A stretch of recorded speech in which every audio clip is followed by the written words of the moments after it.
Kalian ngerasa nggak sih kalau beli rumah di Indonesia itu sulit banget? Jadi kemarin gue sempat ngitung kan, kalau mau beli rumah di Jakarta aja, harga rata-rata tanahnya itu udah 10 jutaan per meter. Berarti misalkan kalau gaji kita 10 jutaan di Jakarta dan kita bisa nabung 5 jutaan aja per bulan, dalam 1 tahun mungkin kita baru bisa kebeli garasi mobil kali ya. Belum lagi kita ngomongin harga tanah dan rumah yang tiap tahunnya itu naik. Sementara gaji kita naiknya segitu-gitu aja. Makanya gue selalu merasa kalau kita pengen kebeli rumah di Jakarta, kita tuh nggak bisa bergantung dengan gaji doang. Dan gue sendiri pun semenjak gue lulus kuliah, gue selalu punya kerjaan tambahan yang gue lakukan selain kerja kantoran. Dan gue sudah melakukan hal ini selama 5 tahun lebih, dan menurut gue kerjaan tambahan itu worth it banget. Karena terkadang kerjaan tambahan gue malah lebih cuan daripada kerja kantoran gue. Nah, makanya di video ini gue akan nge-share ke kalian 5 pekerjaan tambahan yang bisa kalian lakukan dari rumah sambil kerja kantoran. Kalian tenang aja, karena hari ini gue akan menuntun kalian dari hal yang paling dasar sampai ide-ide yang bisa kalian ikutin. Oke, kita nggak usah lama-lama lagi, langsung kita bahas aja. Selamat datang di Kelas Tanpa Batas.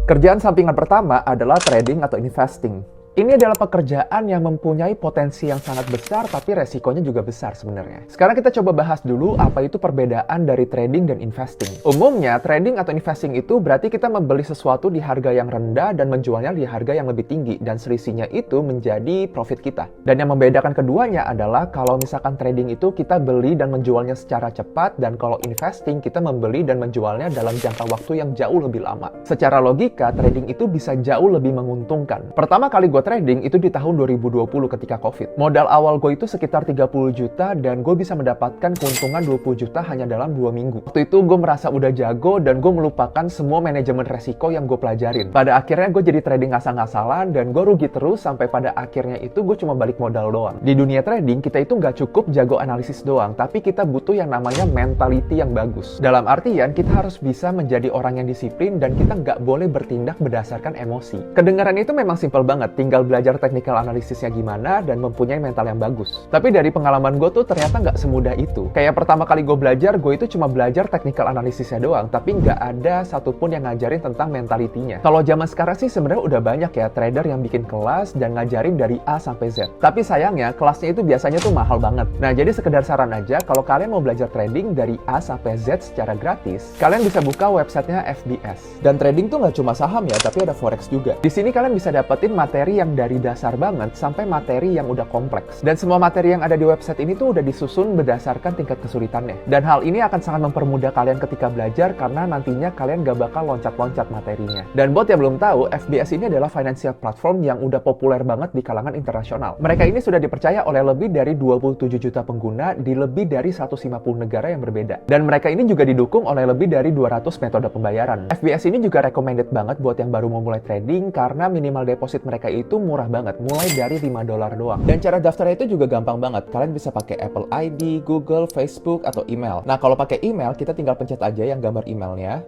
Terus kita tinggal ketik aja email kita dan pencet yang proceed. Terus tinggal bikin passwordnya di sini dan kita tinggal pilih yang negaranya. Kita cari Indonesia. Habis itu pencet proceed, save.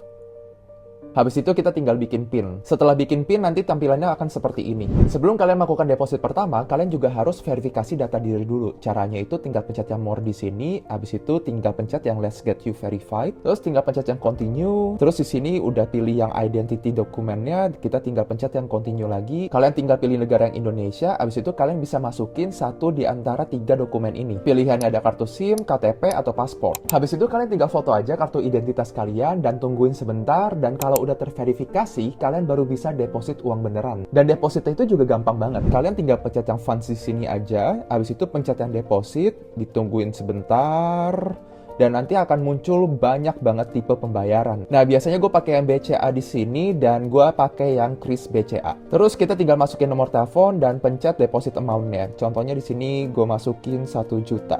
Kalau udah dimasukin nominalnya, nanti keluar kita bakal dapat berapa USD dan kita tinggal pencet yang deposit ini aja. Nanti muncul barcode kayak gini dan kita tinggal bayar dia pakai BCA. Buat teman-teman yang tertarik daftar, kalian bisa langsung klik di link yang ada di deskripsi ini ya. Oke, jadi intinya kalau kalian tertarik melakukan trading atau investing sebagai pekerjaan sampingan, kalian membutuhkan 2 hal penting. Yang pertama adalah kemampuan untuk analisis dan yang kedua adalah mentality dan disiplin. Dan tolong inget guys, kalian harus selalu memakai uang dingin. Karena yang namanya trading itu potensi cuannya gede, tapi potensi ruginya juga gede.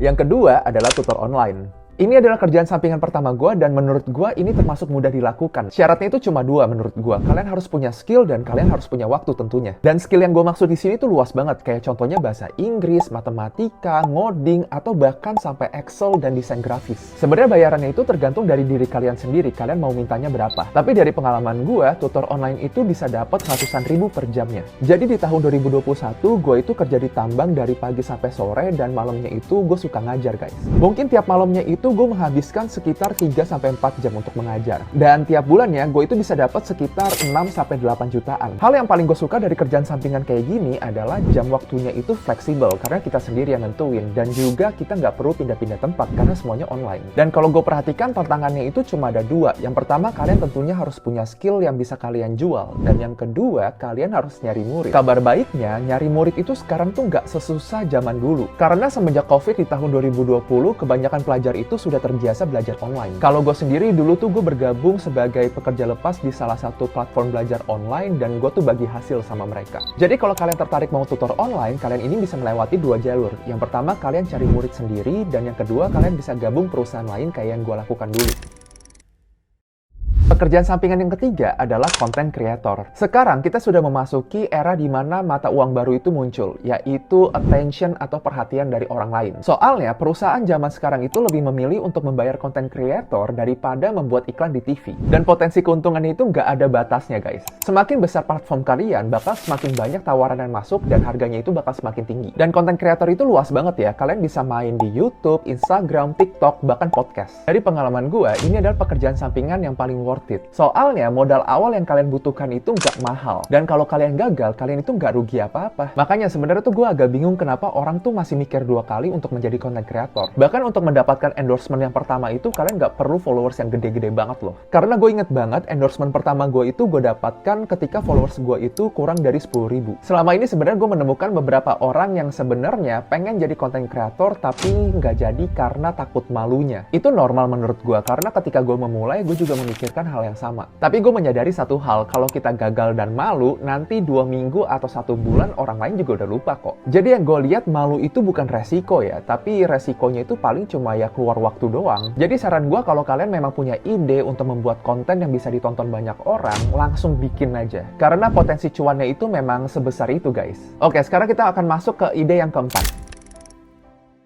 Ide yang keempat adalah jualan online. Kalian bisa berjualan barang fisik maupun jasa. Kalau jualan fisik, contohnya itu kayak kalian jadi reseller atau nggak bikin produk sendiri. Bahkan zaman sekarang jualan barang digital itu juga lagi populer banget. Contohnya itu kayak e-book, musik, foto, atau desain template. Kalau jualan jasa, contohnya itu kayak kalian nyediain jasa editing video, jasa foto, atau bahkan jasa bikin website. Jadi jualan online tuh luas banget. Kalian tuh tinggal mikirin aja, kalian itu jagonya ngapain sih? Di tahun 2020, waktu COVID, gue itu bantuin temen gue jualan jus rumahan. Jadi sistemnya itu pre-order, marketingnya itu pakai Instagram doang, dan nganterinnya itu pakai Gojek. Dan waktu itu keuntungannya bisa 7-10 juta per bulan. Waktu gue bantu jualan jus pun, gue belum jadi content creator, jadi gue nggak punya banyak followers. Waktu itu kita juga nggak ada yang ngerti bisnis, nggak ada yang ngerti bikin jus yang enak, semuanya itu modal berani doang. Jadi dulu tuh kita melihat ketika COVID, banyak orang itu mulai aware dengan kesehatan. Dan di situ kita melihat sebuah permasalahan. Terus kita pikirkan solusinya, dan ketemulah kita bisa jualan jus yang sehat. Seperti yang gue bilang di awal, bisnis yang baik itu adalah bisnis yang menyelesaikan sebuah masalah. Jadi yang pengen gue sampaikan adalah, dengan pengamatan yang simple pun, itu bisa jadi ide bisnis. Dan modal awalnya pun nggak nyampe 1 juta waktu itu. Tapi gue juga sadar, mungkin masih banyak orang yang malu untuk jualan. Menurut gue, kalau kalian masih berpikir seperti itu, ya kalian bakal jalan di tempat terus. Kalian coba percaya sama gue, rasa malu itu cuma ada di awal-awal doang. Ketika bisnis kalian udah mulai menguntungkan, kalian nggak mungkin kepikiran lagi yang namanya rasa malu. Intinya, buat kalian yang pengen memulai bisnis online, ada 2 jalur yang bisa kalian pilih. Yang pertama adalah kalian tentuin dulu kalian itu jagonya apa. Atau kalian coba lihat dulu di sekitar kalian ada nggak permasalahan yang bisa kalian tawarkan solusinya. Pokoknya inget guys, orang lain itu mau membayar kalian atau membeli produk kalian ketika mereka melihat apa yang kalian tawarkan itu bisa membantu mereka. Oke, sekarang kita akan bahas ide yang kelima.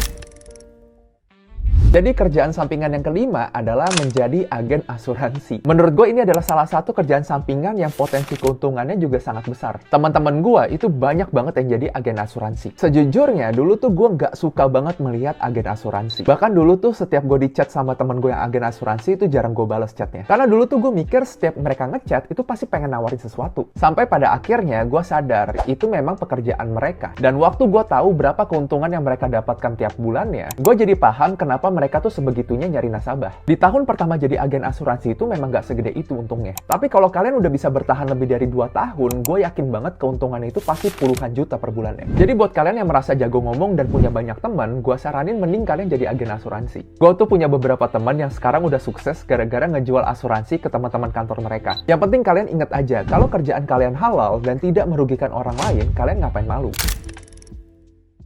Nah, yang barusan gue udah ngasih tahu 5 ide untuk kerjaan sampingan yang bisa kalian lakukan dari rumah. Gue paham ide yang gue berikan ini bukanlah ide yang baru. Tapi melalui video ini, gue itu berharap bisa menginspirasi orang untuk melakukan kerjaan sampingan. Soalnya, gue melihat masih banyak orang yang malu untuk melakukan pekerjaan sampingan. Karena kalau kalian tahu berapa keuntungan yang bisa didapatkan, kalian pasti nggak mikir 2 kali. Jadi sekarang pertanyaannya adalah, kalian mau nggak kerja sampingan? Dan kalau mau, apa yang membuat kalian belum melakukannya? Coba tulis jawaban kalian di kolom komentar biar kita bisa diskusi. Jadi kayak gitu dulu teman-teman, and now you know.